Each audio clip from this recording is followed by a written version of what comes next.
Do you feel free now? I do. I feel like a big weight's been lifted off me. I can walk taller. After a decade of agony, Candace Anderson is finally free. People in this town called you a murderer for a decade. It's a hard thing to get past. Free from living a nightmare. I feel like I was robbed from a part of my life, a 10-year. I mean, 10 years is a decade, it's a long time. I feel robbed of part of my youth where things were supposed to be fun and making memories, you know, having a good friend to share it with. And I just feel like I was robbed of that. It started with a fatal car crash. Candace was behind the wheel when her brand new Saturn Ion slammed into a tree on this East Texas country road in 2004. It's this one right here. This is the tree you hit?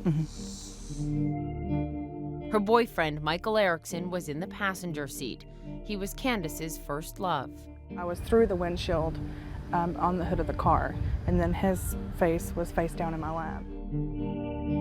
The father of 2 young girls, Michael was instantly killed. Candace still bears the scars of that day, her liver lacerated, nearly all of her ribs broken. Do you ever have moments when you think, why did I survive? Oh yeah, I felt that way the whole 10 years. The police report says neither Candace nor Michael was wearing a seatbelt. The airbags did not deploy. After the crash, Xanax was found in Candace's system. She was not prescribed the drug, but says she took 1 pill the night before. Do I think I was intoxicated that day? No, I wasn't intoxicated. But she was indicted on a felony charge of intoxication manslaughter. She pleaded guilty to criminal negligent homicide and was sentenced to 5 years probation and fined. She lived each day as a felon. You could have gone to jail for 20 years. I think about that all the time. I really do. But there is now proof that for a decade, General Motors knew about a deadly defect in Candace's car and millions more, but kept it a secret. Faulty ignition switches causing the engine to stop suddenly while driving, disabling the airbags.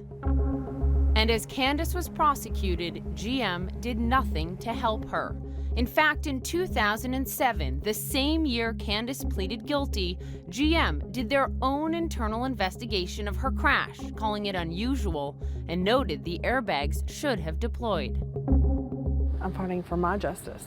I want vindication. I want them to say, you know, I want people to know that it was the car and it wasn't me. In this courthouse, the same one where she pleaded guilty to criminal negligent homicide, Candace Anderson finally got her justice. The judge placing the blame squarely on General Motors. Writing in the court opinion, while Ms. Anderson pled guilty to a crime for which she was not at fault, GM had evidence that would have demonstrated her actual innocence and identified the true culprit and cause of the accident, General Motors. Candace's conviction overturned, she is now acquitted of any fault in the crash that killed Michael. What would Michael say? I pictured him rooting us, you know, in the courtroom, and you know, it's a good feeling to think that he's, you know, had a lot to do with this. GM would not comment on the judge's opinion, but for the first time in this letter to Candace's attorney, General Motors admits it may be to blame. Writing, GM has determined that the crash involving Ms. Anderson is one in which the recall condition may have caused or contributed to the frontal airbag non-deployment in the accident. Is it enough?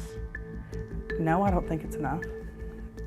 You know, I think they should have been there that day to support me, to put in some words before the judge also. I really do. Have you directly, Candace, heard from General Motors? Never. And at this point, I don't think I ever will. So why didn't GM reach out to Candace Anderson when it investigated her crash years ago? We asked GM CEO Mary Barra. Why didn't GM ever reach out to her? As you look at it, the Valukas report documents that there were opportunities where in this specific situation, a series of mistakes were made over a long period of time, and that's why we've taken some of the extraordinary steps. Looking back, Do you think someone at GM should have, when they saw this happen and there was an internal investigation, reached out to Candace Anderson? Again, Poppy, as you look across this, we have, making the right changes that we need to make with the learnings that we've had from the Valucas report. We're working to make sure we're the industry leaders in safety as we move forward, and we've taken steps to do the right thing.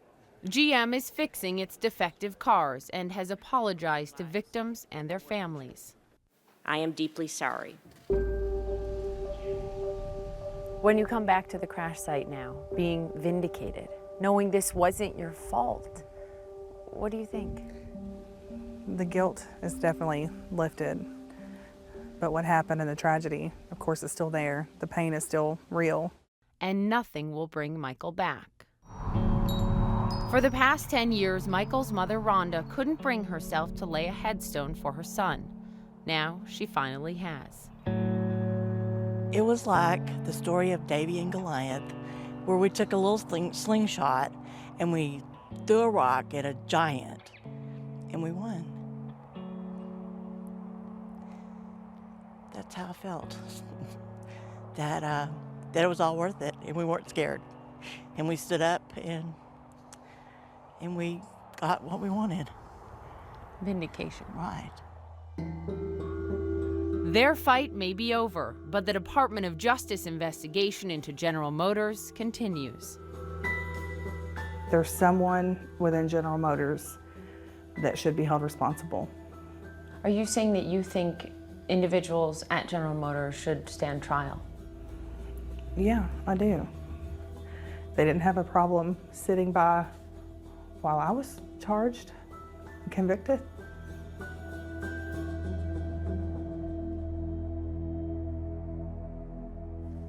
What a story.